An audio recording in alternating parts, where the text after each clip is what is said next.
Hello and welcome to the roaring 1920s world of The Great Gatsby, directed by Baz Luhrmann, a film that dives into a world of glamour, wealth, and ambition.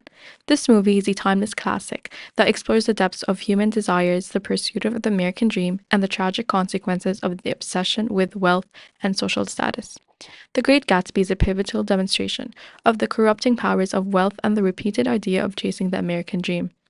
Luhrmann's style takes us through scenes of lavish parties, shimmering cityscapes, and moments of intense emotion, all backed by a bold soundtrack that mixes jazz with hip hop.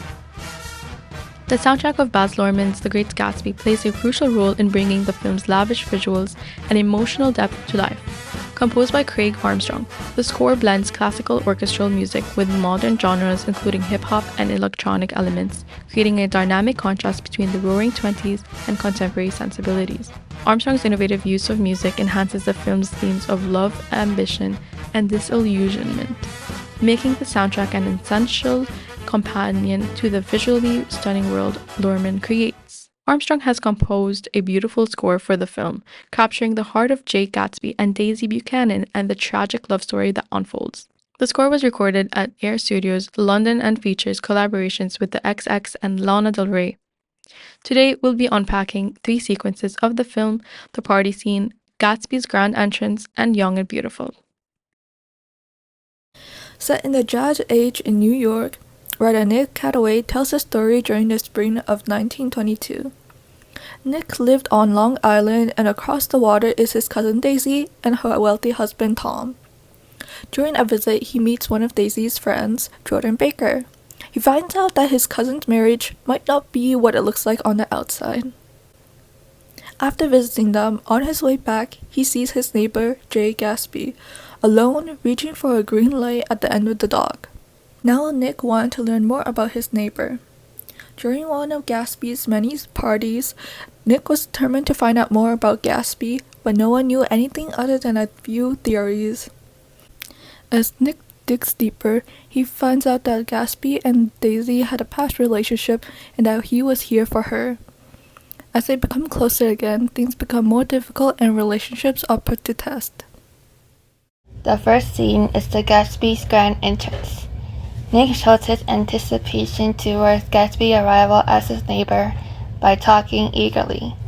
As this is going on, a group of the same notes can be heard playing more than once, and Nick goes faster as the film progresses. Nick makes the mistake of looking up to Gatsby as someone admirable because of his success. There is tension and release in the sequence leading up to the Gatsby's grand entrance. Tension is building as Nick shares his knowledge about Gatsby with another guest at the party. I'm afraid I haven't been a very good host, old sport. You see, the music finally releases when Nick turns around to see that Gatsby has revealed himself. There's an explosion of fireworks in the orchestra's background. The thunder can be heard as Gatsby raises his glass and the music grows increasingly loud.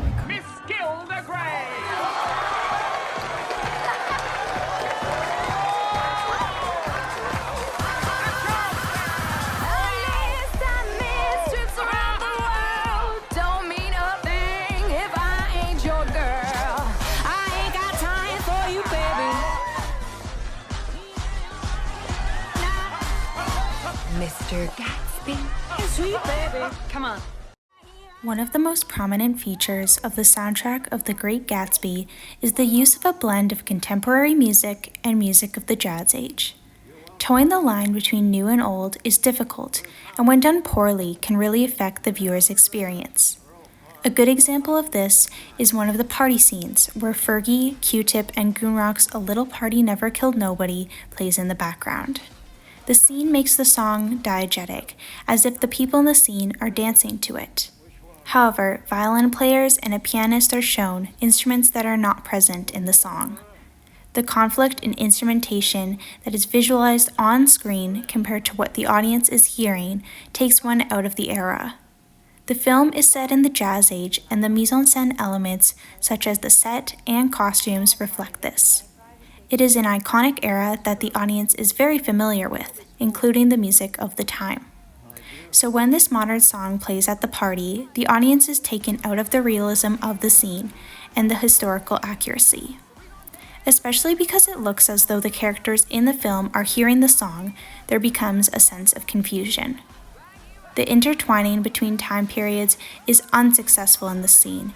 The modern music is not an interesting twist, but instead disconnects the visual and the audio, creating audience detachment. Young and Beautiful, written by Lana Del Rey and Rick Knowles, plays as Gatsby shows Daisy his grand estate, underscoring the themes of idealism, youth, and love.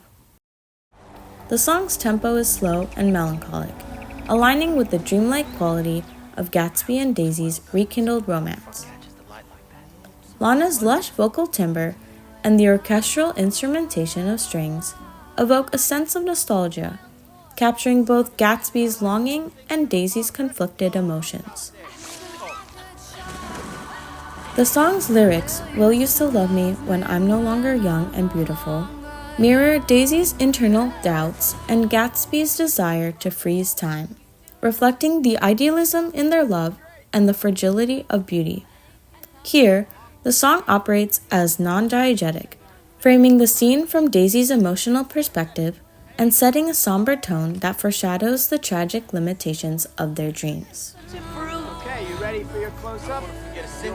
Lana's voice, softened by reverb, creates a nostalgic texture that mirrors Daisy's sadness, as she realizes the years she lost without Gatsby. The volume swells during moments of emotional tension, while a gradual crescendo adds intensity as Gatsby throws his lavish clothes around, symbolizing his attempt to impress Daisy with his wealth. The song's rhythm is steady and reflective, like the ticking clock of their past, which adds a layer of tension as the audience contemplates whether their love can withstand the realities of time. As the scene concludes, the song fades into a haunting, melancholic piano instrumental, emphasizing Daisy's growing emotional turmoil. Lana's soft, sorrowful hums fill the room, accentuating Daisy's realization of the years she and Gatsby lost apart. The tender shift to piano and vocal hums reflect Daisy's vulnerability as she begins to cry, overwhelmed by the beauty and tragedy of Gatsby's love and the weight of their rekindled past. This scene's music not only highlights their love but also reinforces the theme of fleeting beauty, binding the characters' fates to the elusive American dream. The Great Gatsby has many musical moments that end in happiness, melancholy, or sorrow. Throughout the whole movie, the music in the film highlights the main importance of each scene it is put in. At the beginning, we see the music having more of an upbeat score, allowing for viewers to realize the American dream that is being portrayed in each scene. This also allows for the wonder and desire that is in the characters to be noticed. In the middle, we see more of a melancholy. The fact that Daisy and Gatsby had once had a great love, but they cannot be together because she will be married. The musical tension that is placed in the middle of the movie allows for viewers' emotions to lead into the end of the film, which can be determined as the most sad and haunting music in the whole film. At the end of the film, the rage and sadness that has been seen by the characters allows for an abundance of emotions at the end of the film. The Great Gatsby as a movie had allowed for many filmmakers and other composers to look at what actually makes for a portrayal of an emotion in a scene, whether that be happy, sad, or anger. Overall, The Great Gatsby's musical ability to create such happiness and sorrow has been rendered in many adaptations after it. After Gatsby's death, New York was haunted for me.